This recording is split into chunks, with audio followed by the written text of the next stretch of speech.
영광을 받으시기에 합당하신 아버지 하나님,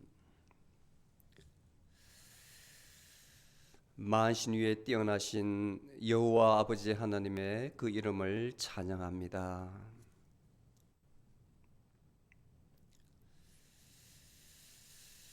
저희들이 무엇이간데 주님께서 택하여 주시고 저희들이 이 땅에 태어났을 때에 주님께서 저희들에게 예수 믿는 믿음 주신 그 은혜에 감사드립니다. 지금까지 삶의 과정에서 우리 하나님께서 세세하게 간섭하심으로 저희들을 현재가 있게 하시고 지금까지 지켜주신 은혜에 감사드립니다.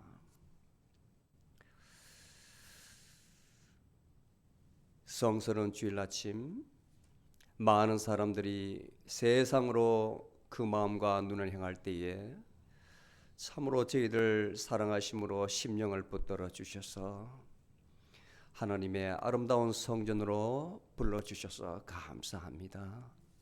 이 시간 저희들이 세상의 모든 염려와 근심 또 관심을 다 내려놓고 오로지 주님께 집중하며 영으로 또한 말씀의 은혜로 예배 드릴 수 있는 시간 되게 하여 주시옵소서. 지난 시간을 돌이켜 봅니다. 주님께서 저희들에게 많은 가르침을 주셨지만 제 육신의 연약함으로 또 저희들 생각이 악함으로 주님 보시기에 완전한 삶을 살지 못했음을 고백합니다. 제 연약함을 주님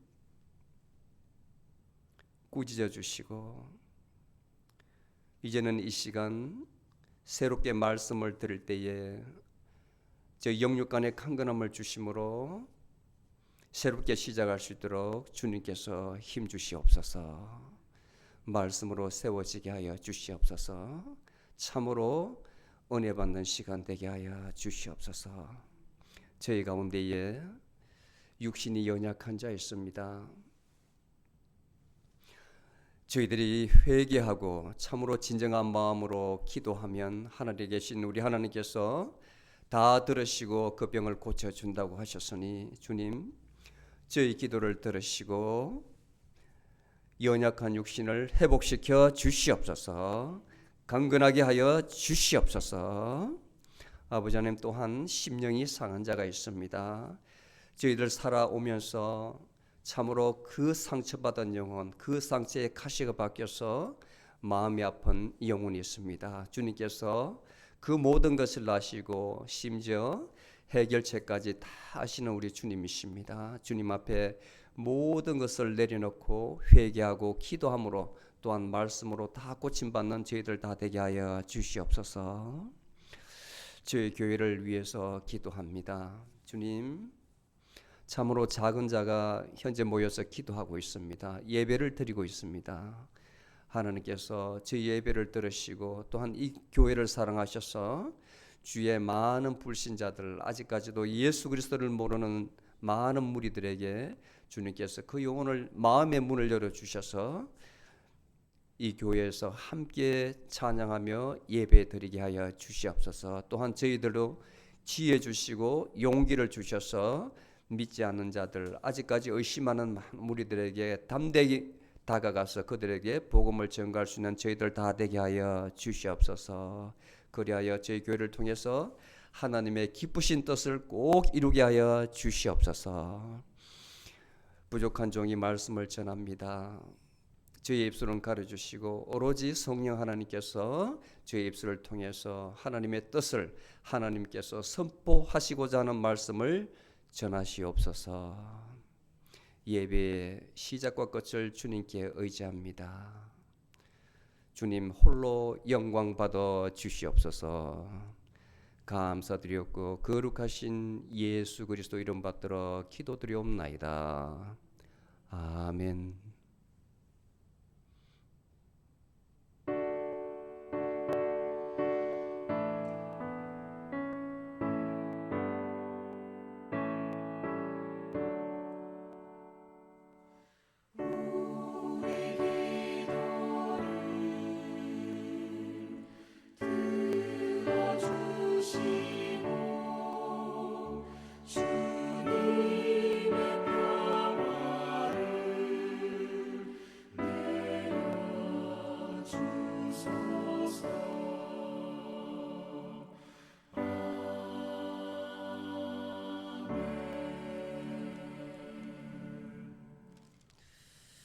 오늘 하나님께서 저희들에게 주신 말씀은 골로새서 3장 1절로 17까지입니다.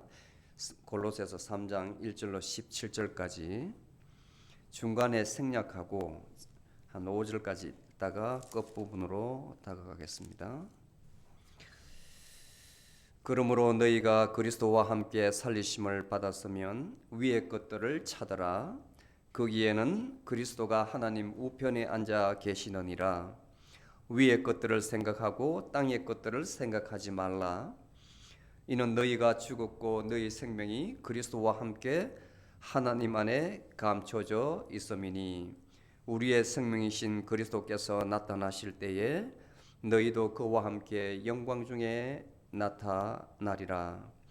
그러므로 땅 위에 있는 너희 지체를 죽이라. 곧 음행과 불결함과 과도한 욕망과 악한 정욕의 탐심이니 이는 우상 숭배니라. 그러므로 너희는 하나님의 택하심을 받은 거룩하고 사랑받는 자들로서 자비로운 마음과 친절과 겸손과 온유와 오래 참음으로 옷 입고 누가 네게 혐의가 있거든 서로 용납하고 서로 용서하되 그리스도께서 너희를 용서하신 것 같이 너희도 그렇게 하고 더욱이 이 모든 것들을 위해 사랑을 더하라. 이는 온전하게 매는 띠니라. 하나님의 평강이 너희 마음을 주장하게 하라. 이를 위하여 너희가 한 몸으로 부르심을 받았으니 너희는 또한 감사하는 자가 되라. 그리스도의 말씀이 모든 지혜로 너희 속에 풍성히 거하여 시와 참미와 신령한 노래로 피차 가르치며 건면하고 너희 마음에 감사함으로 주께 찬양하며 또 무엇을 하든지 말이나 행실에나 다 주 예수 이름으로 하고 그를 힘입어 하나님 곧 아버지께 감사를 드리라. 아멘.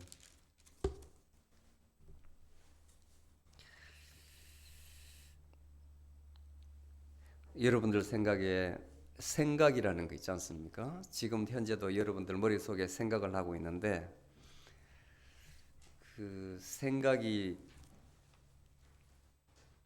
순수한 우리말 같아요? 한문 같아요? 생각. 널 뭘 생각하니 그러잖아요? 생각.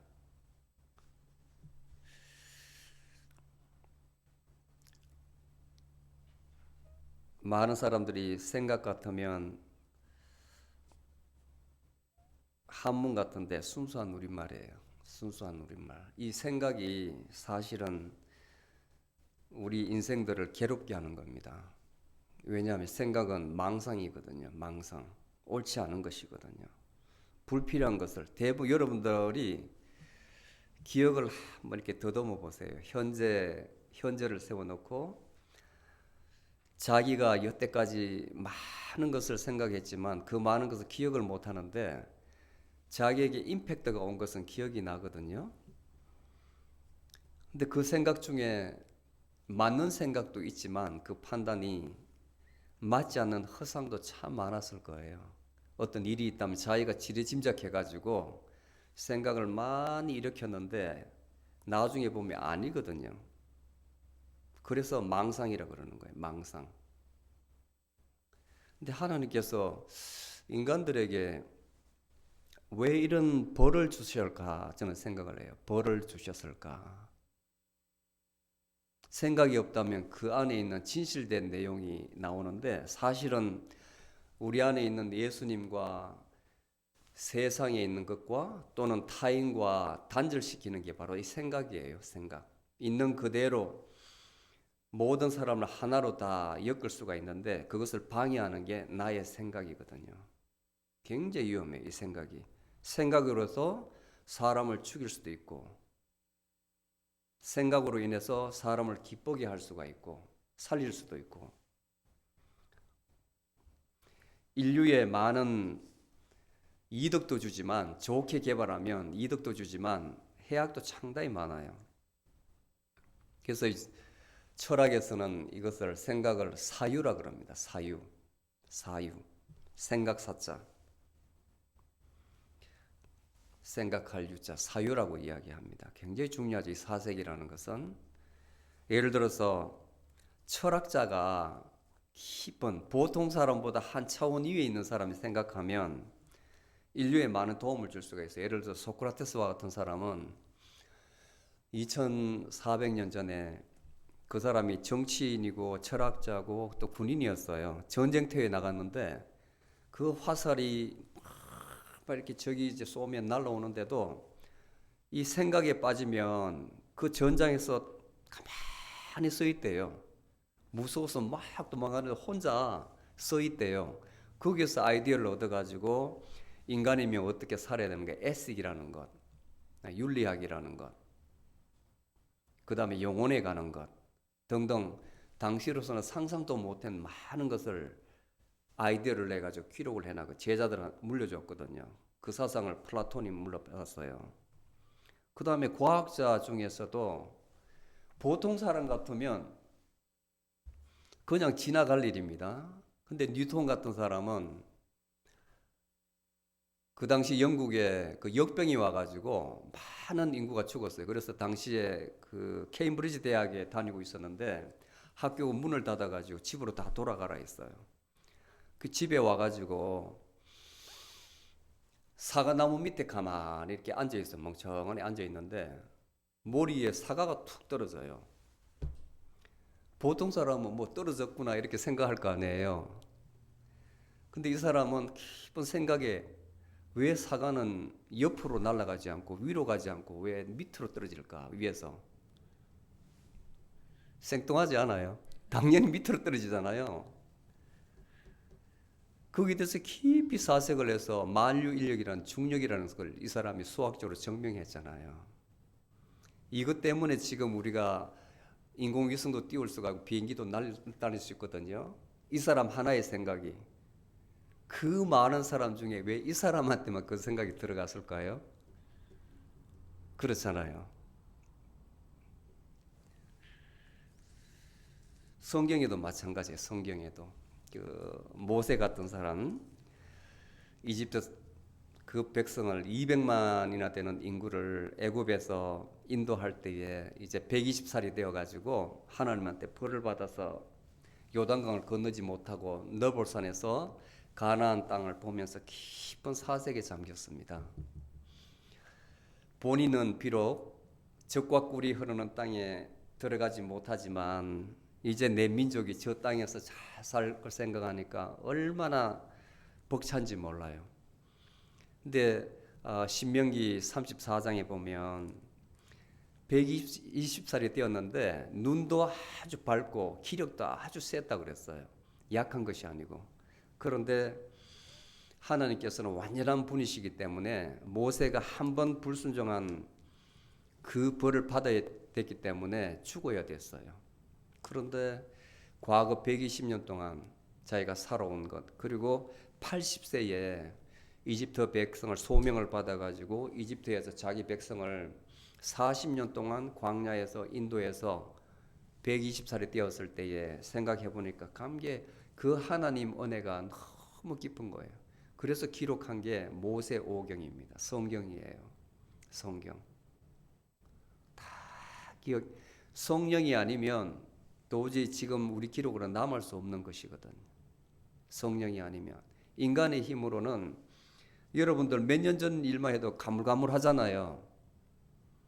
날짜도 기억 못하고 그죠? 사람도 그 사람 이름이 뭐였더라 이렇게 이야기하잖아요. 근데 명확하게 다 논리적으로도 맞거든. 순서적으로 맞거든요. 바울도 마찬가지. 바울도 한 사람의 생각이 인류 전체의 방향을 바꿀 수가 있는 거예요. 그런데 말씀드린 대로 한 사람의 생각이 잘못되면 사람을 다치게 할 수가 있어요. 사람을. 오늘 본문 말씀은 참 중요합니다. 그래서 하나님께서 우리에게 여기 것을 생각하지 말고 땅의 것을 생각하지 말고 위의 것을 생각하래요. 위의 것을. 땅의 것은 무엇이고 위의 것은 무엇인가 선명하게 설명을 해놨습니다.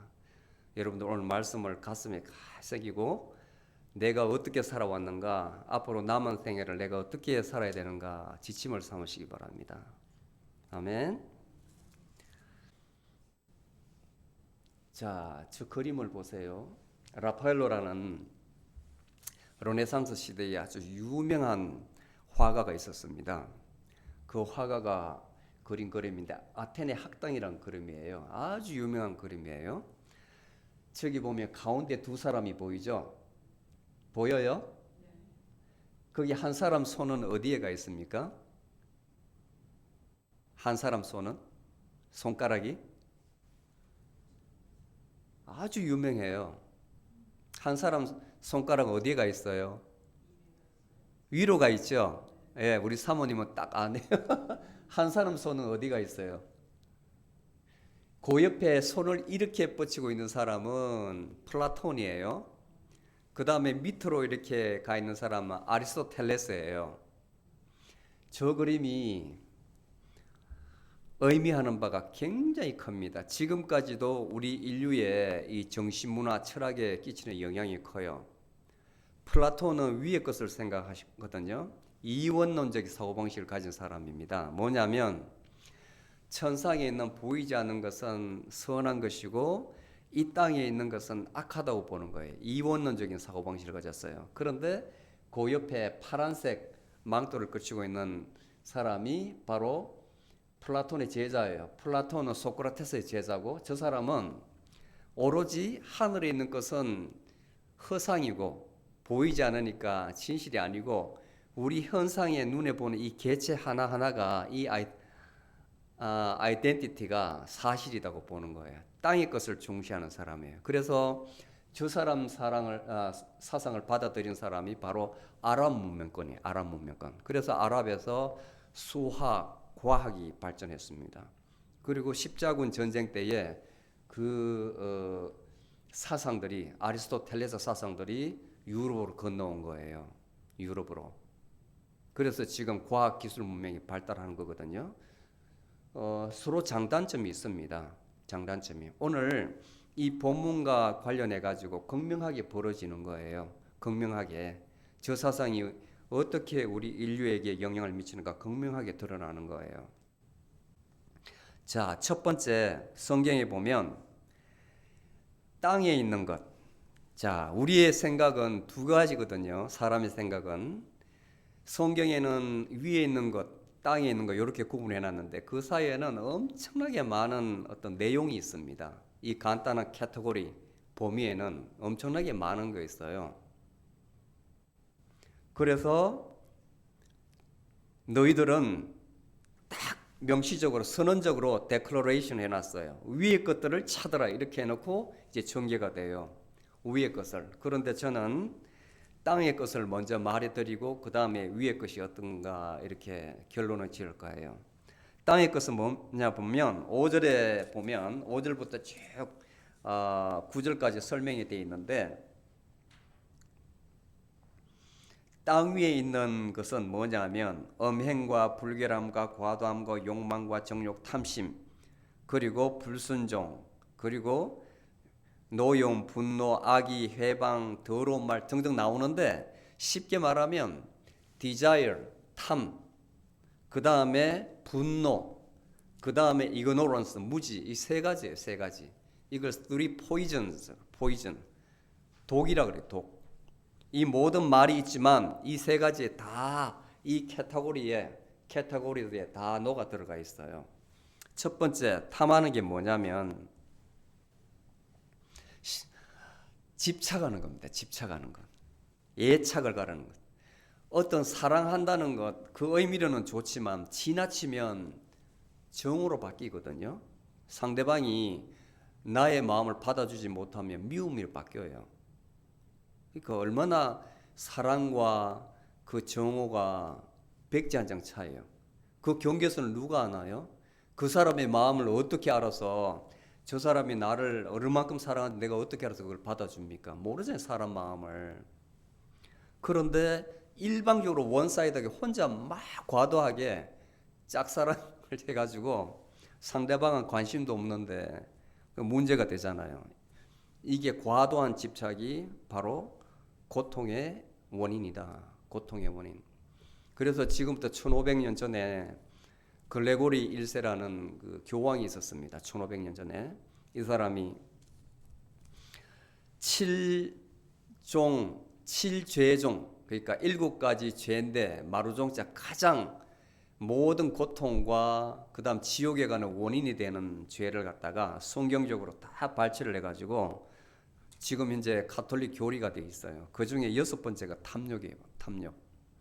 뭐 교만, 인색, 질투, 분노, 세욕, 탐욕, 나태가 있는데 그 중에 탐욕이 들어가 있어요.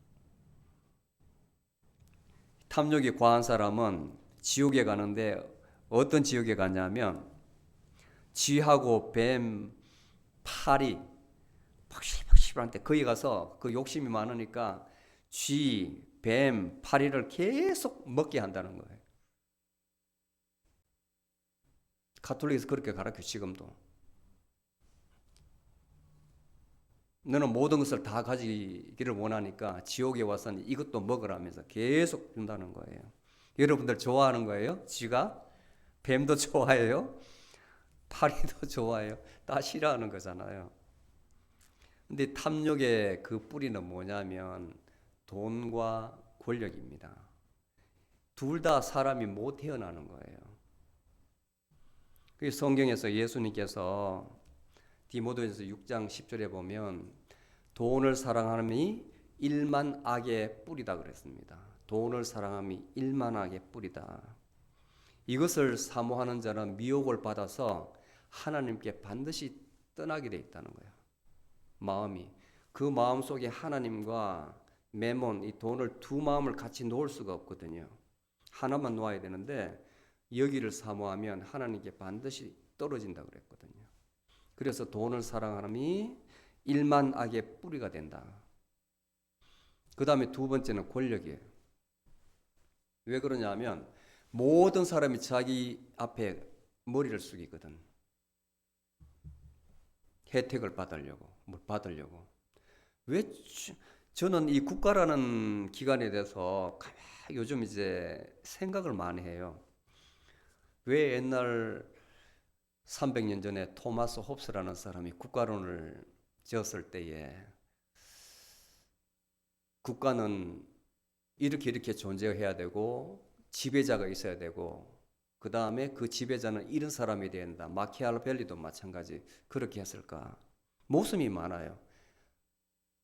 나의 의지와 관계없이 태어나면 국가에 소속이 되어가지고 국가에 주는 것보다는 너무 과도하잖아요. 병력 의무돼야 되죠. 그런 나라에 태어나면 세금도 내야 돼요. 안 내면 징벌을 가하잖아요. 국가에서 과도하게 요구하는 게 굉장히 많아요. 그런데 국가에서 나에게 주는 것은 외부에서 예를 들어 옛날 같으면 적이 침범해 오면 국가는 군을 가지고 있기 때문에 국토를 보호하고 국민을 보호할 책임이 있죠. 그를 위해서 군대를 가지고 있으니까 그 유지하기 위해서 세금을 걷는 것이고 그런데 면면이 보면 누리고 있는 거예요. 대통령이 되면 누리잖아요. 권력자가 되면 다 누리잖아요. 길을 쓰고 그 자리 가려는 거예요. 거기서 떨어지면 사람이 폐인이 된다. 거의 다. 정상적인 삶을 살지 못해요. 권력이 그렇게 아픈 것 같은 거예요. 한번 어딕트가 되면 집안이 망해도 출마해서 떨어져도 나간다고. 집안이 다 망해도. 그렇게 돈과 권력은 사람으로 하여금 애착하게 만든다는 거예요. 성공하면 자손 만대 삼고 살지만 대부분 보면 교도소 담장 위로 그냥 걸어가는 거예요. 이쪽으로 떨어지면 감옥소 가는 거고 이쪽으로 떨어지면 출세하는 것이고 그러면서도 찾거든요. 그 탐욕 때문에. 탐욕. 그 다음에 두 번째는 성냄, 분냄이에요. 분냄, 노염, 분노. 8절에 보면 왜 사람이 화가 나냐면 한마디로 불만족 때문에 그래요. 불만족. 상대방이 왜 나를 인정 안 해주는가? 나를 모욕하는가? 왜 나를 무시하는가? 또 내가 이렇게 해야 되는데 그게 못했을 때 좌절감이 일어나면 분노가 일어나요. 요즘 말로 말하면 분노를 뭐라 그래요? 열받는다잖아요. 열받는다잖아요. 머리는 냉철해야 되는데 열받으면 폭발하지 않습니까? 또 그 기저에는 열등감이 깔려 있는 거예요. 내가 저 사람보다 나으면 설사 저 말을 하더라도 내가 충분히 받아들여서 흘려버릴 수가 있는데, 내가 그렇지 못하기 때문에 상대방이 저 말할 때 내가 모욕감을 느끼는 거예요. 그 기저에는 열등감이 깔려 있는 거예요. 근데 성경적으로 보면 이 분노는 두 가지로 돼 있는데, 하나는 두모스라고 그래요. 두모스. 하나는 나머지는 오르게라 그러는데, 그 헬라어로 두모스는 뭐냐면 순간적으로 팍 타올랐다가 탁 식어버리는 거예요. 분노 조절 장애라는 말 쓰잖아요. 분노, 순간적으로 분노를 조절 못하는 사람. 이런 사람 표가 나요. 보복 운전. 내 앞에 누가 가면 꼴을 못 봐요. 그냥 확 추월해가지고 사람을 놀래게 하고 그러잖아요. 또 어떤 사람이 자기에게 뭐 잘못했다 그러면 반드시 갚아야 하는, 운전할 때 갚아야 되는 사람이 있어요. 아주 그 사람들은 치료받아야 될 사람. 그 다음에 한국에서 이렇게 보면 아파트 문화잖아요. 여기는 단층 문화지만 아파트 문명이잖아요. 애들 키운다고 위에서 쿵쿵쿵 하면 그 소리 들릴 수도 있는데 굉장히 예민한 사람은 그걸 못 견딘대요. 위에 올라가지고 막 따지고 싸우다가 법원까지 간답니다. 완전 폭행사고로 번져가지고 욱하는 것 때문에 그러고 후회를 하고, 이 분노 조절 장애거든요. 근데 이것보다 더 위험한 게 뭐냐면 오르게라는 건데, 그 분노를 순간적으로 폭발해가지고 사라지는 사람, 이 사람은 이제 뭐라 그러냐 하면 저 사람 뒤끝이 없다 이렇게 이야기해요. 본인 팍 해놓고 까먹어서 몰라, 미안하다고 이제 끝나버리는데, 그것도 병이죠. 다른 사람에게 상처를 주니까. 본인은 뭐 까먹을지 몰라도. 두 번째 분노는 뭐냐면 그 분을 가슴에 품고 사는 사람. 가슴에 품고 사는 사람. 참, 내한테 그럴 수가 있어. 이제 병이 되는 거예요. 병이. 이게 바로 이제 화병으로 가는데, 정으로, 미움으로 가거든요. 미움. 특히 옛날에 시어머니와 며느리 사이 있잖아요. 며느리 사이. 시어머니가 뭐 눈만 뜨면 며느리한테 콕콕 찌르는 말 하죠. 고개 맞아요. 콕콕 찌르는 말 한마디가 찌르거든요. 그래서 그 앵거라는 말, ANG야. 그 다음에 anxiety, AN 있잖아요. 그 다음에 협심증 할 때 angina 할 때 ANG, 이게 어두가 서픽스, 프리픽스가 보면 예민하게 날카롭게 콕콕 찌른다는 말이에요. 의미가 콕콕 찌른다는 말이에요. 사람한테 상처를 준다 이 말이거든. 정으로 발전해. 정으로 가슴에 묻어 있어서 본인 병을 만듭니다. 병을. 이게 아주 위험해요. 본인을 죽여. 본인을 풀 수가 없으니까. 그러면 이것이 쌓였을 때는 아주 큰 문제로 발전을 해요. 이때는 악령이 사로잡힌 거예요. 사무엘상 보면 16장에서 16장 14절에 보면 사울 왕에게 하나님의 영이 떠나고 성령이 떠나고 악령이 들어와요. 악령이. 그러니까 신하가 그걸 치료를 하지를 못해가지고 악기를 잘 타는 목동이 있는데 그 음악을 들으면 치료가 되리이다 해가지고 다윗을 데리고 오잖아요. 다윗이 참 미남이었던 모양입니다. 처음에는 이 음악을 듣고 마음이 편해지니까 다윗을 사랑했는데, 나중에는 다윗에게 어떤 마음을 품느냐, 악령이 들어오니까 질투를 하는 거예요. 질투를. 그 전장에 가가지고 싸우고 돌아오면 백성들이 다윗을 더 좋아하는 거예요. 사울은 천천히요, 다윗은 만만히로다. 다윗을 더 용감하게 치는 거예요. 백성들이 따르는 거예요. 정으로 바뀌는 거예요. 정으로 바뀌어요. 그러니까 그 다음에 틈만 나면 죽이려고 합니다. 틈만 나면. 그게 18장까지 계속 이어지는데 아주 끈질길 정도로 죽일라 해요. 위험한 거죠. 그래서 마태복음 5장 22절로 25절까지 보면 예수님께서 형제에게, 이 형제는 자기 친형제 혈육 형제를 말하는 게 아니에요. 옆에 있는 모든 사람들, 형제에게 노하는 자마다 심판을 받게 되고, 쉽게 말하면 지옥에 간다는 거예요. 그 영혼에 하나님이 있기 때문에 미워할, 또 분노를 일으킬 자격이 없다는 거예요.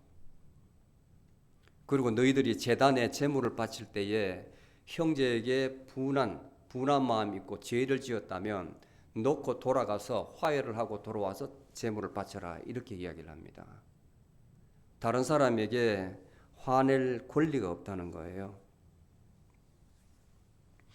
분노를 치유하는 방법 가르쳐 드릴까요? 분노를 치유하는 방법?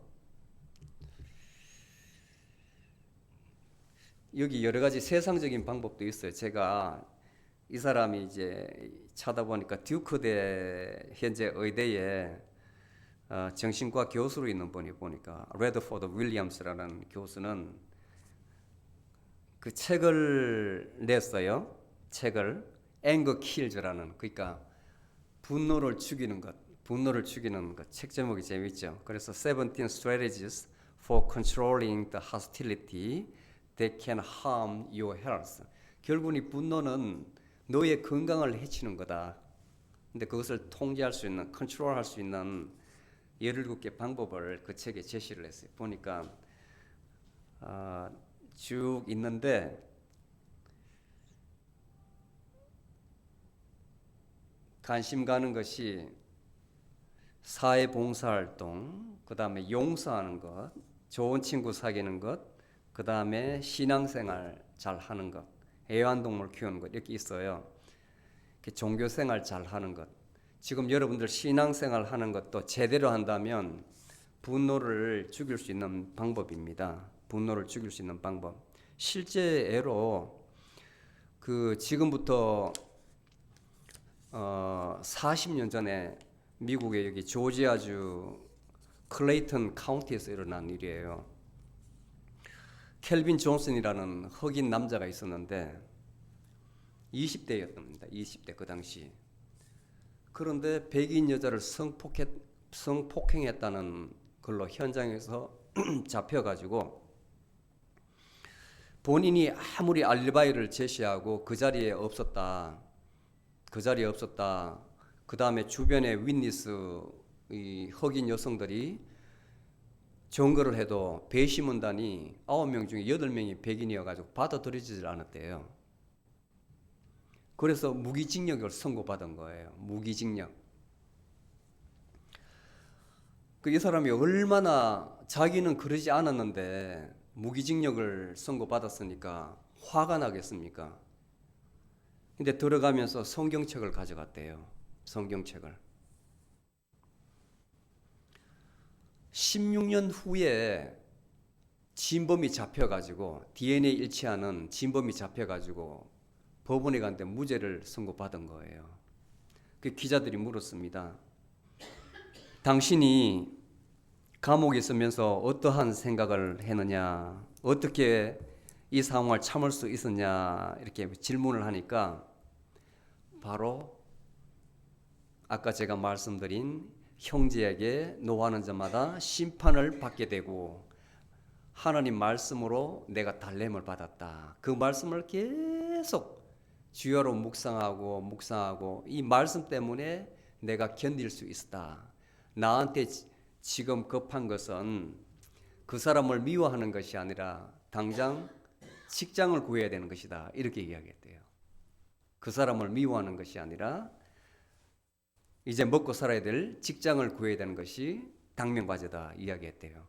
이 말씀이, 이 한마디가 그렇게 효과가 있는 거예요. 그렇지 않고 이 사람이 감방에서 16년 동안 내가 나가기만 나가봐라.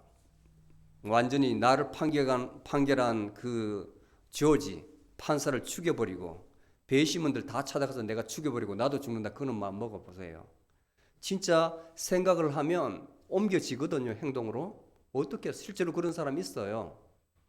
신문에 종종 나오잖아요. 보복 앙심을 품었다가 출소하자마자 찾아가가지고 죽이는 사건 종종 나오거든요. 이렇게 말씀이 중요한 거예요. 말씀이 중요한 거예요. 용서하라. 이따가 나올 겁니다. 용서하라. 분노를 죽이는 방법은 내 마음속에 예수님이 계시다. 내가 지금 분노라고 하는 것은 내가 만든 것이지 사실은 아니거든. 처음에 말했죠. 나의 생각, 그 망상이 만들어낸 것이지 실제로는 나의 영혼은 그 안에 요동치 않은 영혼이 있다고요.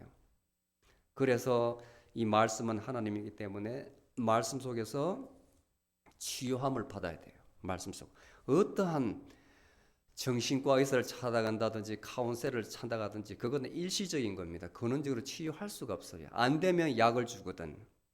그러니까 이 목회 상담이라든지 말씀으로 상담하는 굉장히 중요해요. 근원적으로 치유함을 받아야 돼요. 근원적으로. 왜냐하면 하나님의 영이 있기 때문에 그 하나님의 영에 눈을 뜨게 해야만 이것이 순간적으로 다 사라질 수가 있습니다. 그리고 세 번째로는 어리석음이에요. 사리 분별을 하지 못하는 것. 내 마음속에 진리의 영이 있다는 거 알지 못하는 것. 신앙생활하면서도 전혀 변함이 없는 것은 바로 이것 때문에 그래요. 세상 사람들이 많은 마음속에 어둠을 가지고 있는 것은 바로 이것 때문에, 무지 때문에 그렇습니다. 무지 때문에 앞에 두 개도 다 나오는 거예요. 욕망이 있는 거예요. 분노가 있는 거예요.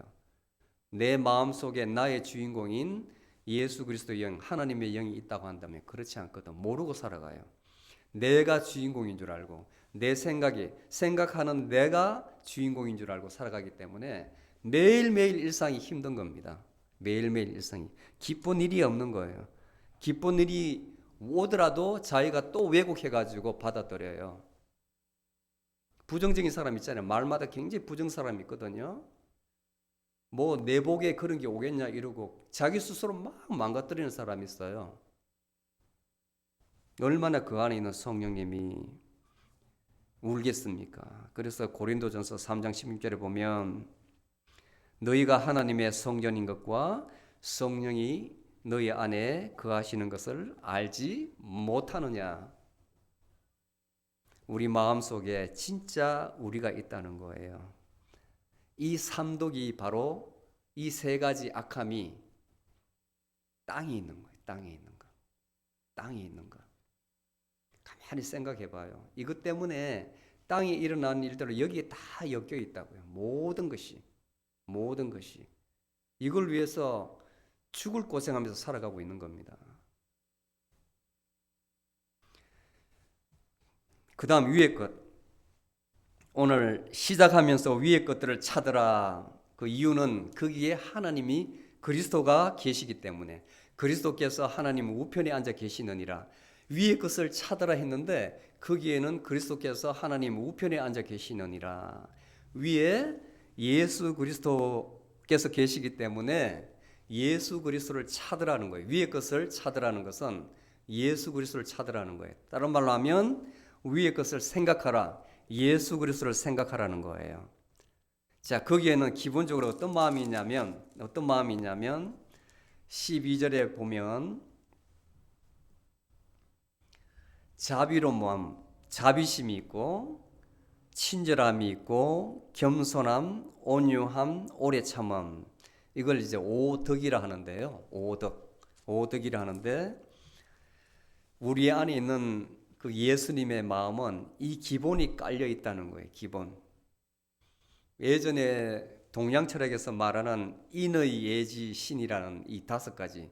사람이 태어나면 기본적으로 이 마음이 깔린다는 거 똑같은 거예요. 어떻게 이렇게 인간의 마음은 동양이나 서양이나 지혜가 있으면 같은 걸로 귀결되는지 모르겠어요. 사람으로 이렇게 태어나면 인투굽을 쓴다 그러잖아요. 기본적으로 알지를 못해서 그렇지 이 마음이 깔려 있다는 거예요. 이 마음을 발견하는 게 바로 예수 그리스도를 찾아라, 위의 것을 찾아라는 말이에요. 감춰져 있던 것을, 감춰진 보화를 찾아라 이 말이에요. 그러면 뭐가 나오냐면 이렇게 감춰지던 마음을 찾는 것을 바로 거듭남이라는데 이 사람을 새 사람을 입었다. 성경은 이렇게 표현해요. 옛 사람을 버리고 새 사람을 입었다. 이렇게 표현을 해요. 거듭났다고도 표현을 합니다. 이 사람들의 실천 덕목이 뭐냐면 13절에 보니 첫 번째 용서입니다. 용서하라. 굉장히 중요한 개념인데 여러분들 너무 많이 들어가지고 식상하지만 사실은 이 용서는 내가 치유받는 거예요. 예수님께서 왜 남을 용서하라 그러냐면 우리 자신을 치료받게 하기 위해서, 살게 하기 위해서 남을 용서하라 그러는 거예요. 그래서 마태복음 6장 14, 15절에 보면 분명히 너희가 사람의 잘못을, 허물을 용서하면 하늘에 있는 하나님도 너희 허물을 용서할 것이요, 너희들이 사람의 잘못을 용서하지 않으면 하늘에 계신 하나님도 너희의 잘못을 용서하지 않으리라. 우리가 용서하는 것은, 남을 용서하는 것은 나의 허물을, 나의 잘못을 하나님으로부터 용서받기 위해서 용서하는 거예요. 아멘. 그래서 이 용서를 예수님께서 제자 베드로가 물었을 때 얼마나 해야 되냐 물었을 때에 할 수만 있다면 70번에 7번이라, 그러니까 무한대로 상황이 되는 데마다 하라 그랬어요. 마태복음 18장 21절에 22절. 할 수 있다면이 아니라 70번에 7번까지, 그러면 490번이잖아요. 매 케이스마다 그렇게 용서하라는 거예요. 사실 이 용서라는 것은 여러분들 마음에 누구나 다 상처가 있습니다. 상처가. 근데 자기 자신이 계속 거기에 집착을 하면 그 상처는 계속 아파요. 계속.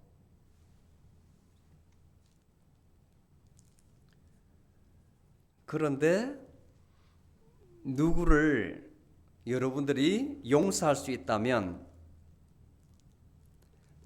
나음을 받아요. 그 상처가.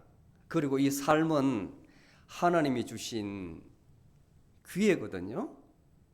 이 인생이라는 것은 하나님이 주신 기회고 은총이에요. 왜 그러냐면 여러분들 마음의 상처를 볼 수 있는 기회를 주고 그것을 나음 받을 수 있는 기회도 줍니다. 대부분 사람들은 캐치를 못하고 그냥 지나가고 내 마음속에 품고 살아가거든요. 어떻게 발견했냐면 어떤 사람은 비행기를 타고 가거나 또는 차를 타고 갈 때 바깥 풍경을 그냥 확 지나가요. 그냥 이렇게 주막안산 지나가듯이 확 봐요. 마음에 남는 게 하나도 없어요. 지나가요. 근데 어떤 분들은 자기 관심 있는 걸 보면 깊게 한 번 더 돌아서 보잖아요. 더 관심 있는 것은 차를 세워서라도 보잖아요. 삶 가운데에 내가 가지고 있는 상처가 무엇인가를 딱 보여준다고요. 어떤 사람이 자기에게 어떤 행동을 했을 때 딱 내가 반응하고 걸릴 때가 있습니다. 그게 바로 내가 가지고 있는 상처예요. 그냥 지나갈 수 있는 문제인데 10사람이 똑같이 들었는데 자기만 딱 반응을 해요. 그게 그 사람이 가지고 있는 상처예요. 계속 놔두면 거기에 가시가 박혀 있는 겁니다. 그 빼지 못한 상태에서 계속 가는 거예요. 그걸 보여주시는 겁니다. 하나님께서 우리 인생길에 그걸 보여주는 거예요. 아, 내가 이런 아픔이 있구나. 그 가시를 빼줘야 그 상처가 회복되거든요. 그걸 절대로 관과하면 되지 않아요. 관과하면 되지 않아요. 그 스랜드 익스페리먼트라는 책을 진 마이클 싱어라는 사람이 있습니다. 플로리다 대학에 대학을 졸업해가지고 박사과정 중에 아마 큰 이분은 환상을 본 것 같아요. 그래서 지금 요가라든지 명상의 대가로 세계적으로 이름을 날리고 있는데 그 사람도 똑같은 말을 그 책에 보면 제가 이제 발췌를 했는데 보니까 삶은 하나님의 선물이다. 나의 삶이 나의 상처를 건드려서 나의 상처의 가시를 뽑으라고 알려주고 있다. 상대방이 나를 건드는 게 아니라 나를 건드려서 탁 튀는 게 아니라 그것이 내가 가지고 있는 상처구나 알게 해준다는 거예요. 그 말을 잘 이해를 해야 됩니다. 평범한 사람과 하나님께서 은혜를 주셔가지고 깨닫게 해주는 사람 차이가 바로 이거예요. 상대방이 나를 모욕하는 것이 아니라 그것이 내가 가지고 있는 상처다. 그러면 들려봐야 되는 거예요. 내가 왜 그 말했을 때 내가 그렇게 마음이 아팠지? 돌아보면 답이 나와요. 정신과 의사들이 상담을 해서 알아내는 게 바로 이것이거든요. 근데 사람들이 처음에 상담을 할 때 절대로 드러내지 않아요.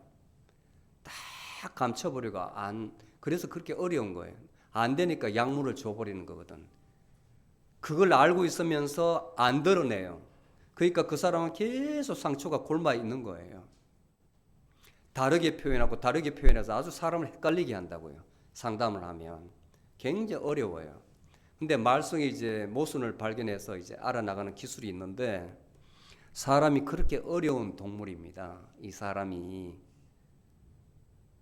근데 일상생활 중에 딱 드러난다고요.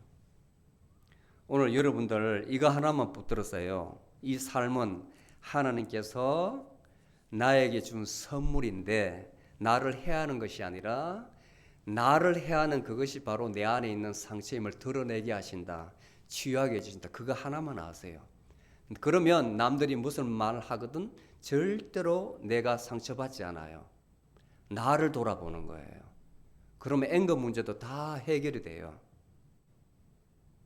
이해가세요? 꼭 기억하세요. 그래서 예수님께서 내가 너희들을 용서한 것 같이 너희들도 타인을 용서해야 된다. 주 기도문에도 들어가 있잖아요. 주 기도문에도 내가 나에게 빚진 자를 용서함 같이 저희도 용납하여 주시옵고 주 기도문에 계속 이야기하라는 거예요. 계속 기도하라는 거예요. 이제부터는 누가 여러분들에게 가슴 아픈 말을 하더라도 상처받지 마세요. 하나님께서 나를 지금 치유하여 주시는구나. 그렇게 생각하세요. 하나님께서. 그게 바로 내 마음의 아픔이구나. 그리고 무엇보다도 자기 자신을 자기가 사랑해 줘야 됩니다. 내 에고가 내 생각이 계속 이렇고 내 생긴 이 모양이 이렇게 생겼더라도 내가 말하는 이 모양은 그 모양을 이야기하는 거 아니에요. 여러분들 생각이에요. 그게 여러분들 생겨 먹은 거예요. 그걸 다른 말로 하면 꼴이라 그래요. 내 꼬라지라 그래요. 우리말로 하면 내가 이렇게 생겨 먹었더라도 여러분들 자신이기 때문에 여러분들 자신이 여러분 자신을 위로해 줄 줄 알아야 됩니다. 자아가는 것이 아니라 하나님 앞에. 하나님은 아시지요. 제 이 연약한 모습을. 그렇지만 하나님은 어떡합니까? 하나님께서 저를 위로해 주셔야죠. 이렇게 나와야 돼요. 사람한테 구할 것이 아니라.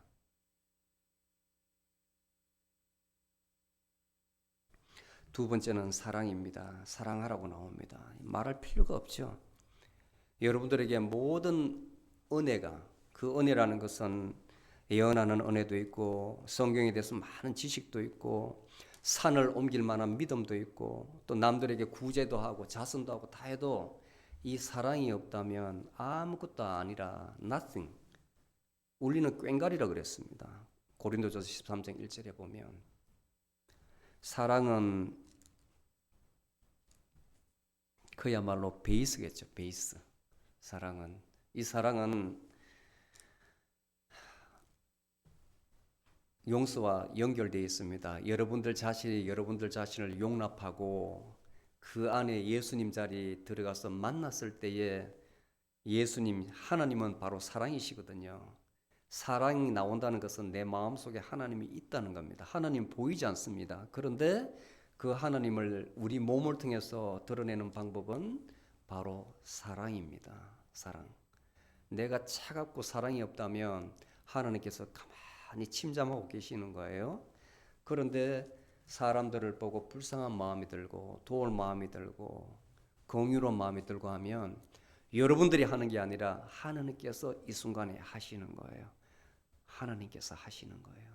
그렇게 할 때 그 다음에 이어지는 게 내 마음에 평안이 있습니다. 내 마음에 결국은 평안이 들어오는 거예요.